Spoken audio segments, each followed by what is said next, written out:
This is the story of a man named Stanley. Stanley worked for a company in a big building where he was employee number 427.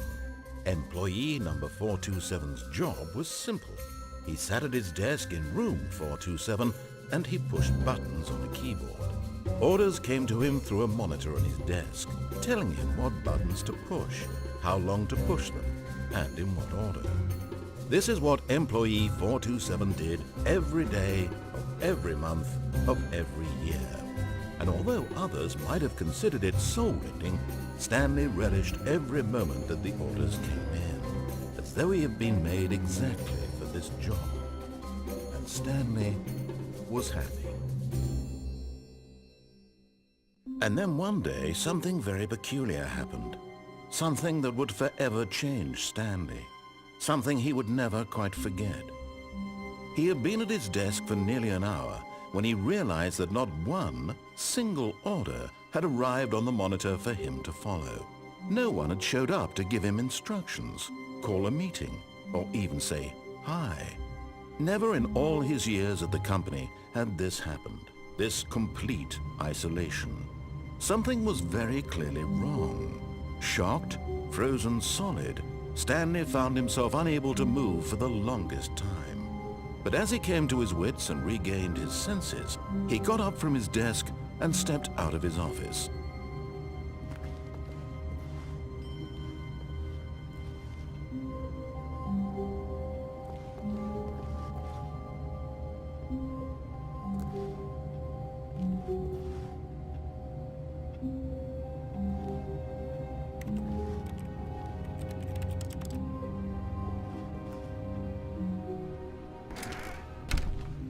But Stanley simply couldn't handle the pressure. What if he had to make a decision? What if a crucial outcome fell under his responsibility? He had never been trained for that. No. This couldn't go any way except badly. The thing to do now, Stanley thought to himself, is to wait. Nothing will hurt me. Nothing will break me. In here I can be happy forever. I will be happy. Stanley waited. Hours passed, then days. Had years gone by? He no longer had the ability to tell. But the one thing he knew for sure, beyond any doubt, was that if he waited long enough, the answers would come. Eventually, someday, they would arrive. Soon, very soon now, this will end. He will be spoken to. He will be told what to do. Now it's just a little bit closer. Now it's even closer. Here it comes.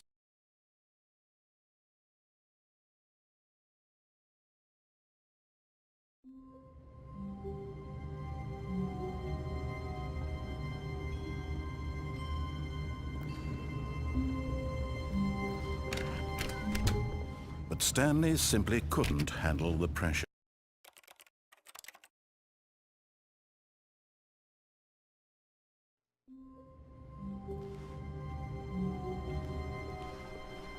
All of his co-workers were gone. What could it mean? Stanley decided to go to the meeting room. Perhaps he had simply missed a memo. No matter how hard Stanley looked, he couldn't find a trace of his co-workers.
When Stanley came to a set of 2 open doors, he entered the door on his left.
Yet there was not a single person here either.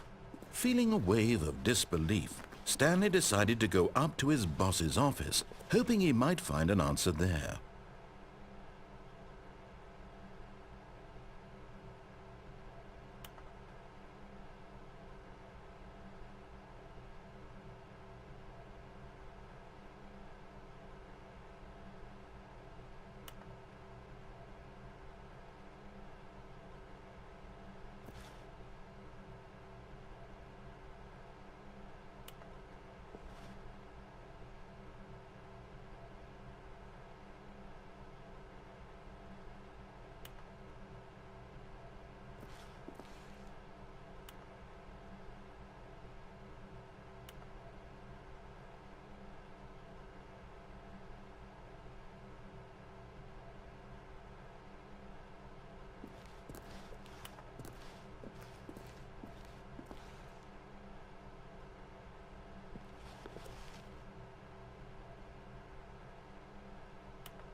Stanley stepped into the broom closet, but there was nothing here, so he turned around and got back on track.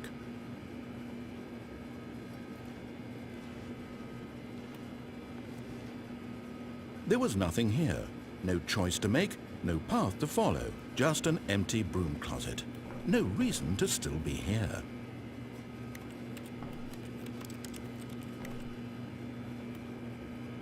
It was baffling that Stanley was still just sitting in the broom closet. He wasn't even doing anything. At least if there was something to interact with, he'd be justified in some way. As it is, he's literally just standing there doing sweet FA.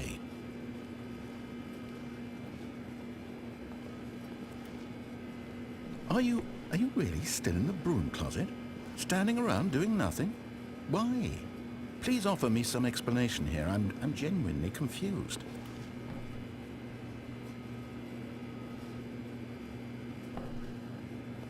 You do realize there's no choice or anything in here, right? If I'd said Stanley walked past the broom closet, at least you would have had a reason for exploring it to find out. But it didn't even occur to me because literally this closet is of absolutely no significance to the story whatsoever. I never would have thought to mention it.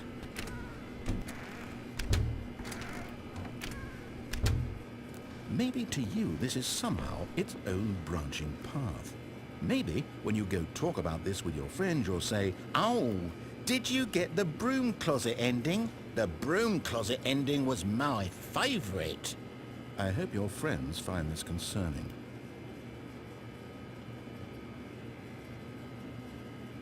Stanley was fat and ugly and really stupid. He probably only got the job because of a family connection. That's how stupid he is. That or with drug money. Also, Stanley is addicted to drugs and hookers. Well, I've come to a very definite conclusion about what's going on right now. You're dead. You got to this broom closet, explored it a bit, and were just about to leave because there's nothing here, when a physical melody of some sort shut down your central nervous system and you collapsed on the keyboard. Well, in a situation like this, the responsible thing is to alert someone nearby so as to ensure that your body is taken care of before it begins to decompose. Hello? Anyone who happens to be nearby? The person at this computer is dead. He or she has fallen prey to any number of your countless human physiological vulnerabilities. It's indicative of the long-term sustainability of your species. Please remove their corpse from the area and instruct another human to take their place at the computer, making sure they understand basic first-person video game mechanics and filling them in on the history of narrative tropes in video gaming, so that the irony and insightful commentary of this game is not lost on them. All right, when you've done that, just step out into the hallway.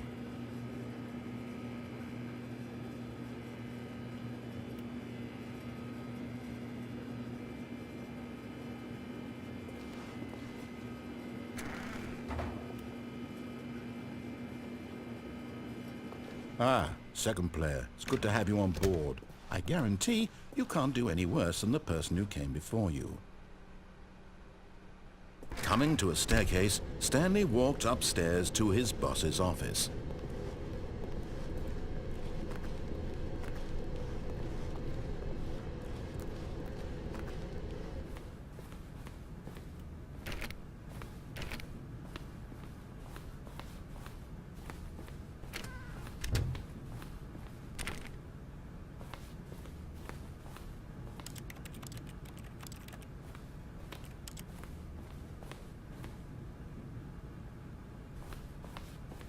Stepping into his manager's office, Stanley was once again stunned to discover not an indication of any human life. Shocked, unraveled, Stanley wondered in disbelief who orchestrated this. What dark secret was being held from him? What he could not have known was that the keypad behind the boss's desk guarded the terrible truth that his boss had been keeping from him. And so the boss had assigned it an extra secret PIN number, 2845. Stanley couldn't possibly have known this.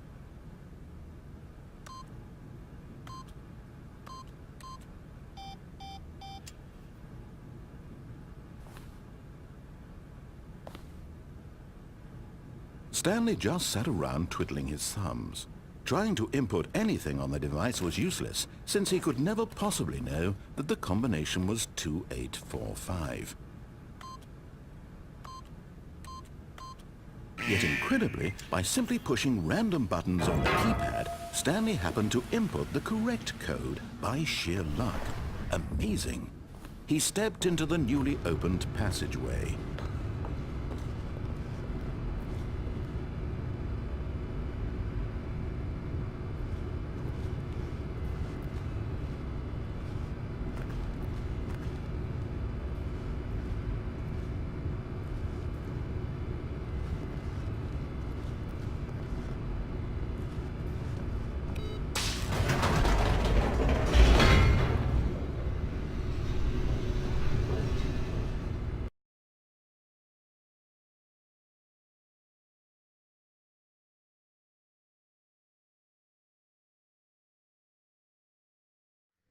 Descending deeper into the building, Stanley realized he felt a bit peculiar. It was a stirring of emotion in his chest, as though he felt more free to think for himself, to question the nature of his job. Why did he feel this now, when for years it had never occurred to him? This question would not go unanswered for long.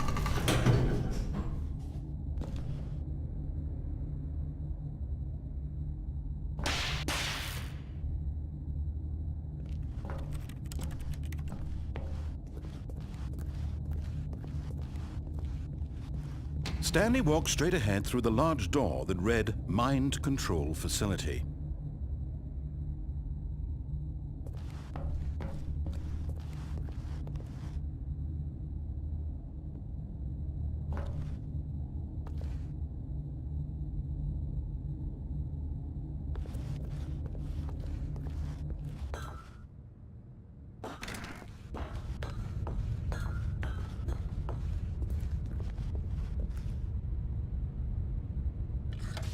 The lights rose on an enormous room packed with television screens. What horrible secret did this place hold? Stanley thought to himself. Did he have the strength to find out?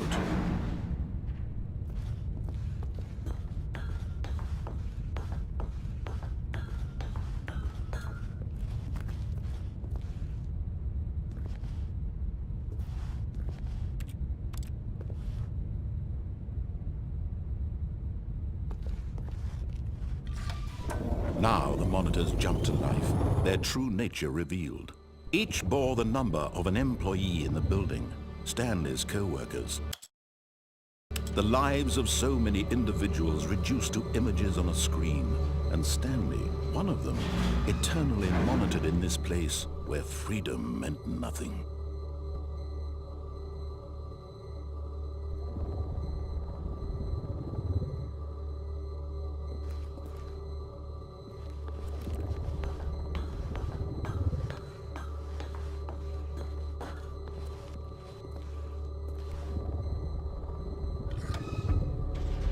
This mind control facility, it was too horrible to believe. It couldn't be true.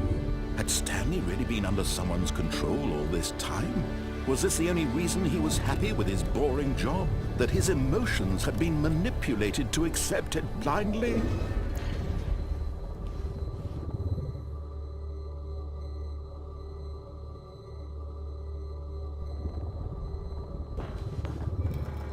No. He refused to believe it. He couldn't accept it. His own life in someone else's control? Never! It was unthinkable. Wasn't it? Was it even possible? Had he truly spent his entire life utterly blind to the world? But here was the proof. The heart of the operation. Controls labeled with emotions. Happy, or sad, or content. Walking, eating, working, all of it monitored and commanded from this very place. And as the cold reality of his past began to sink in, Stanley decided that this machinery would never again exert its terrible power over another human life. For he would dismantle the controls once and for all.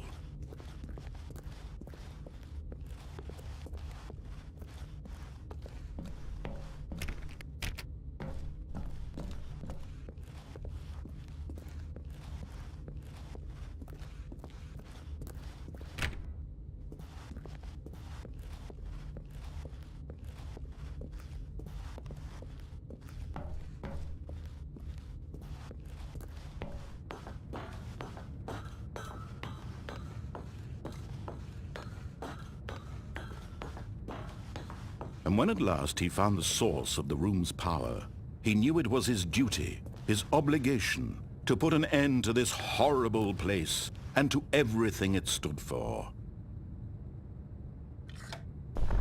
Oh, Stanley, you didn't just activate the controls, did you? After they kept you enslaved all these years, you go and you try to take control of the machine for yourself. Is that what you wanted? Control? Oh, Stanley, I applaud your effort, I really do. But you need to understand, there's only so much that machine can do. You were supposed to let it go, turn the controls off, and leave. If you want to throw my story off track, you're going to have to do much better than that. I'm afraid you don't have nearly the power you think you do. For example, and I believe you'll find this pertinent, Stanley suddenly realized he had just initiated the network's emergency detonation system.